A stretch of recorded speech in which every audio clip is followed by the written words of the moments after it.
This video will show you how to find a safety data sheet on our Appleton Group website.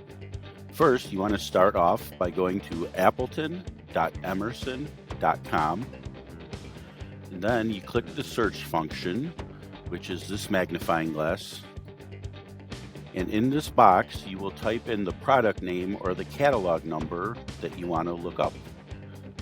In this example, we will use our Quicko ceiling cement, and you hit the magnifying glass to search.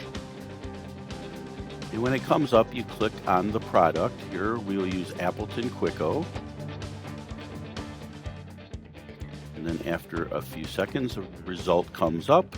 And down here, we go to Documents and Drawings.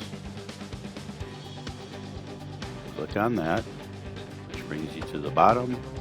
And then we here on the left side, click on Data Sheets and Bulletins. And here it is, Safety Data Sheet. Click on that.